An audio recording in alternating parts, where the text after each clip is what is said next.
Um podcast onde os seus piores pesadelos se tornarão realidade.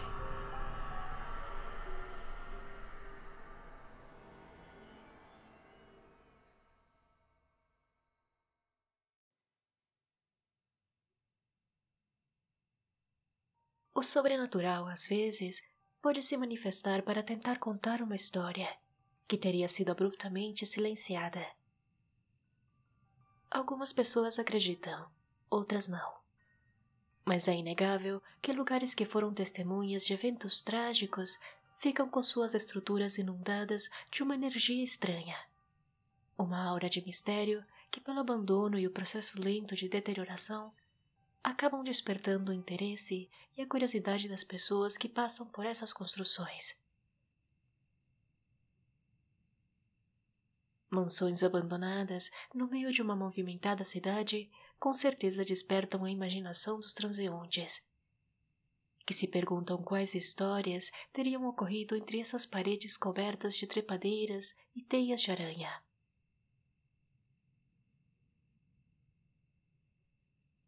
Pela Avenida Graciada, no bairro Prado, em Montevideo, Uruguai, existia até alguns anos atrás uma sinistra mansão corroída pelo tempo, onde a vegetação havia coberto quase completamente o lugar. O terreno de esquina é tão grande que ainda lembra um pouco do poder e da riqueza dos que algum dia habitaram a mansão. No entanto, o seu abandono ocorreu por uma sinistra razão, pela qual ninguém nunca se atreveu a morar lá novamente. Pois dentro dela, nos seus dias de glória, foi palco de um crime macabro. Tal história acabou se tornando uma lenda urbana na cidade, devido à aura de mistério que envolve o caso. Esta história começou no século XIX, com uma bela jovem chamada Merceditas Aguirre, filha de uma importante família da cidade. Merceditas era muito cobiçada pelos homens do seu círculo social. A diferença das demais mulheres da época, sua família não a impediu que se dedicasse aos estudos. Ela adorava ler e era conhecida por sua doçura e sua bondade. Entretanto, contam que ela estava profundamente apaixonada por um homem simples da região, que trabalhava numa padaria. Porém, sua família jamais permitiria que sua jovem filha manchasse a imagem da família ao ter um caso com um homem fora da sua classe social. E teriam-lhe apresentado um advogado bem-sucedido chamado Dr. Arenas. O homem imediatamente se encantou por Merceditas, que era 20 anos mais jovem que ele. E a família da moça obrigou a jovem a contrair matrimônio. E mesmo não estando de acordo, ela se resignou àquele destino. Na época, era comum que as classes abastadas arranjassem os casamentos de suas filhas com homens mais velhos. Os casamentos por conveniência eram muito comuns naquela época. Através deles, se procurava manter as classes sociais, o poder e a honra familiar. Portanto, esses casamentos não eram voluntários, e sim apenas acordos entre os pais das jovens e os pretendentes escolhidos pela família. Casamentos motivados por amor praticamente não existiam. O dinheiro e a classe social eram os únicos interesses presentes. E o objetivo dos casamentos era constituir uma família para assim perpetuar os sobrenomes. Em 1871, após celebrar com um luxuoso casamento, o casal se mudou para a enorme mansão pertencente ao Dr. Arenas. A casa estava no meio de um bairro conhecido na época por estar composto por casarões com enormes jardins, que atraíam os olhares de todos os que passavam. Porém, apesar dos luxos, Merceditas não estava feliz com o casamento. E deprimida, começou a ficar muito reclusa, e raramente era vista nos importantes eventos sociais que sua família e conhecidos frequentavam. Não se sabia ao certo como era a vida do casal, pois ambos eram muito reservados, e aos poucos somente o Dr. Arenas era visto nos eventos pela cidade, sem a companhia da sua jovem esposa, o que causava muita estranheza. As pessoas mais próximas ficaram intrigadas com a constante ausência da jovem Merceditas e questionaram o advogado sobre aquilo. O Dr. Arenas sempre dava uma desculpa. Horas era porque sua esposa se sentia indisposta ou que em breve iam vê-la. E finalmente alegou que a jovem teria ido estudar na Europa, pois se sentia muito entediada ao ficar sozinha na mansão enquanto ele trabalhava fora. Os conhecidos de Merceditas não acreditaram naquela história, pois ela jamais viajaria tão longe sem avisar seus amigos ou sua família.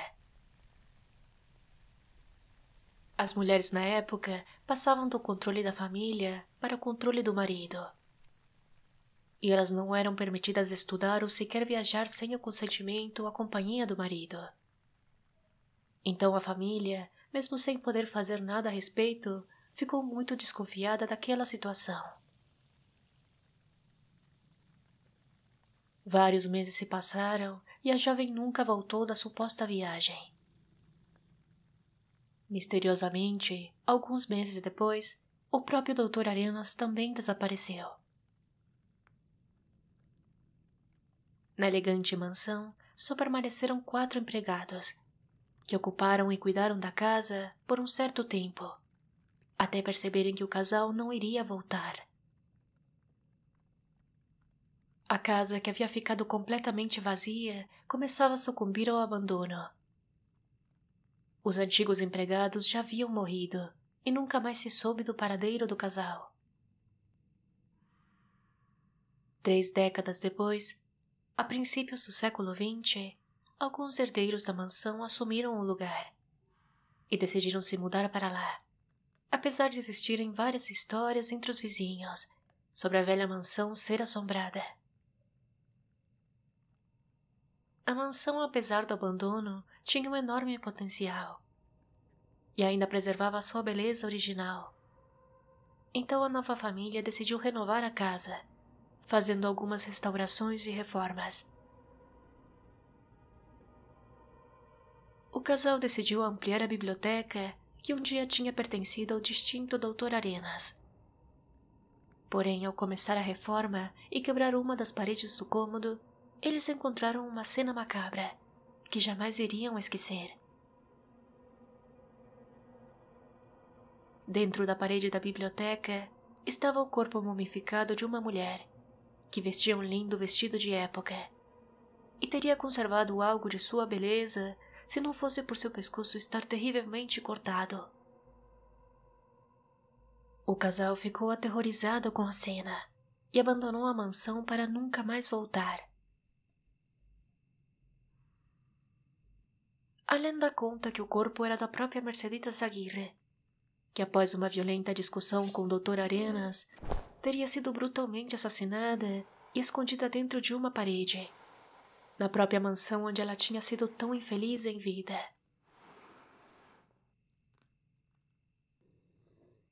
Contam que o Dr. Arenas era muito ciumento e possessivo, e provavelmente mantinha a jovem isolada para que ela não tivesse mais contato com o homem simples pelo qual estava apaixonada, nem com ninguém do seu antigo círculo social. A lenda diz que após o brutal crime, o Dr. Arenas teria fugido para a Espanha, onde na época também teriam ocorrido crimes semelhantes. Outros acreditam que o Dr. Arenas também teria sido assassinado e posteriormente sepultado da mesma forma dentro de alguma outra parede da velha mansão. Mas isto não se confirmou e o advogado nunca mais foi visto.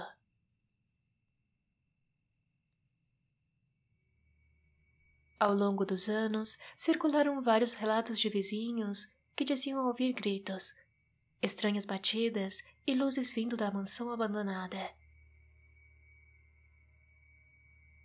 Alguns desses eventos foram relatados à polícia em diversas ocasiões. Mas ao chegar ao local, nada era encontrado. A velha mansão permaneceu vazia, se deteriorando silenciosamente no decorrer dos anos, sendo apenas a única testemunha do que ali ocorreu, e despertando o interesse entre os jovens que a chamavam de a Mansão da Degolada. Alguns corajosos que se atreveram a invadir e explorar o lugar relataram ver luzes fracas, como se alguém ainda estivesse morando lá. Mas a procurar pelas fontes de luz, somente as paredes rachadas e o abandono os recebiam. Com o passar dos anos, essa história continuou a ser contada, e muitos outros vizinhos da região acabaram relatando experiências similares. Era como se aquele terrível crime tivesse ficado gravado nas paredes que por tanto tempo ocultaram o corpo da jovem. E durante as noites tranquilas, pequenas memórias da tragédia se repetissem, para assim poder contar o que ali ocorreu. Nos últimos anos, aproximadamente 5 anos atrás, a velha mansão foi demolida, e em seu lugar foi construído um enorme edifício de apartamentos. Da casa original só se manteve algumas partes decoradas do muro exterior. Seria muito interessante saber se a lenda permanece viva e se algum evento sobrenatural ocorreu entre os novos moradores. Vocês teriam coragem de morar lá após saber desta história?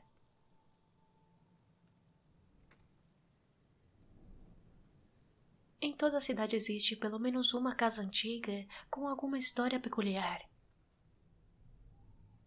Às vezes as origens são completamente desconhecidas, mas toda casa abandonada acaba atraindo alguma história de terror para si.